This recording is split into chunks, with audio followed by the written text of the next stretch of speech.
বৃষ্টি মানেই একটুখানি শান্তি, একটুখানি আনন্দ। আজকের ভিডিওটা শুরু করছি এই সুন্দর বৃষ্টির সকাল থেকে। আসসালামু আলাইকুম সবাইকে। আমার ডেইলি লাইফের নতুন একটি ভিডিওতে সবাইকে ওয়েলকাম জানাচ্ছি। আমার বাসাটা হচ্ছে লেকের পাশে। যখনই বৃষ্টি হয় বারান্দা থেকে দেখতে খুবই ভালো লাগে। এইদিকে আমি হচ্ছে মেসির সাথে একটু দুষ্টুমি করছিলাম। সাথে আমার মেয়েও ছিল। ওকে একটু ভয় দেখাতে চাচ্ছিলাম। ও আবার এসবে একদমই ভয় পায় না। ভয় তো পায়ই নাই, উল্টো আরো বিরক্ত হয়ে চলে গেছে। এখন একদম অন্য রুমে যেয়ে বসে থাকবে, আমাদের কাছেও আর আসবে না। আমার মেয়ে হচ্ছে আজকে দুপুরে একদমই ভাত খায় নাই, তো বলতেছিল মা আমি কিছু খাবো, আমার ক্ষুধা লেগেছে, তো একটু চিকেন বল ভেজে দিচ্ছিলাম, দেখি খায় কিনা। এটা হচ্ছে বিকেলের দিকে সে রেডি হয়ে খুশিতে ডান্স করতেছে। সকালে তাকে বলেছিলাম তোমাকে আজকে বেবিল্যান্ডে নিয়ে যাব। সকাল থেকেই বৃষ্টি ছিল, আজকে ভেবেছিলাম যে বিকেলের দিকে হয়তো বৃষ্টি থাকবে না, কিন্তু দুপুরের পর থেকে আরো বেশি করে ঝুম বৃষ্টি নেমেছে। তো কি আর করার, কথা যখন দিয়েছি নিতে তো হবেই। আমি আবার বাচ্চাদের কোনো কথা দিলে সেটা রাখার চেষ্টা করি। এতে করে ও শিখবে যে কাউকে কোনো প্রমিস করলে সেটা অবশ্যই রাখতে হয়। একটু যখন বৃষ্টিটা কমে আসছিল তখন হচ্ছে আমরা রিক্সা নিয়ে চলে আসছিলাম। এই বেবিল্যান্ডটা আমাদের বাসার একদম কাছেই, খুব একটা সময় লাগে না আসতে।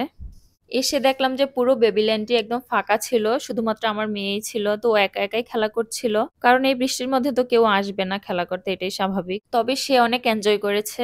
স্লাইডিং করতে সে সবসময় পছন্দ করে। বেশিরভাগ সময় হচ্ছে সে এই জায়গাটাতেই প্লে করছিল। একে একে সবগুলা রাইডই একবার করে উঠেছিল। অনেকক্ষণ একা একা খেলার পরে হচ্ছে একটা বেবি এসেছিল। তো বেবিটাকে পেয়ে হচ্ছে আমার মেয়ে মহা খুশি হয়ে গিয়েছিল, কারণ একা একা খেলা করতে তো আর ভালো লাগে না। ওই বাবুটার সাথে হচ্ছে কিছুক্ষণ জাম্প করছিল, দুজনেই খুব মজা পাচ্ছিল। বাচ্চাদের জন্য সবাই অবশ্যই মাশাআল্লাহ বলে দিবেন। ওদের খেলা দেখতে আমার বেশ ভালোই লাগছিল। খেলাধুলা শেষ করে আমরা এখন একটু স্যান্ড্রাতে যাব। আমার মেয়ে হচ্ছে স্যান্ড্রার কেক খেতে চেয়েছিল, তো আমরা আস্তে আস্তে প্রায় 10টার মতো বেজে গিয়েছিল।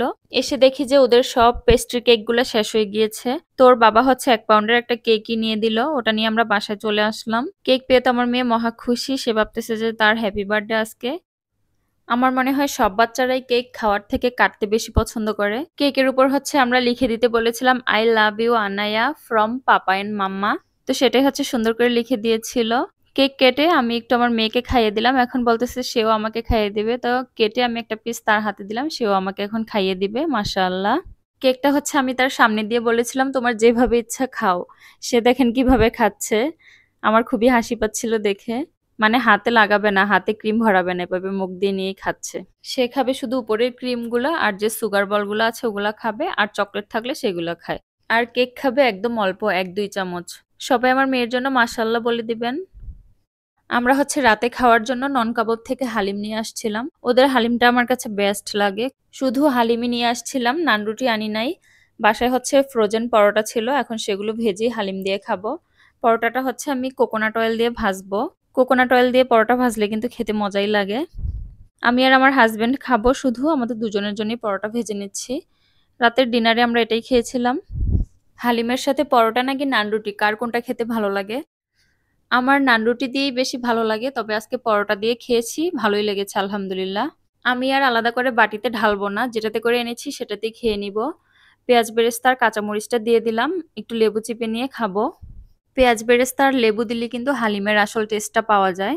সবকিছু ভালোভাবে মিক্স করে নিলাম, এখন খাবো। সব দোকানের হালিম কিন্তু আবার আমি খেতে পারি না, কিন্তু ওদের হালিমটা আমার কাছে খুবই ভালো লাগে। আজকের ভিডিওটি এই পর্যন্তই। সবাই অনেক বেশি ভালো থাকবেন। আল্লাহ হাফেজ।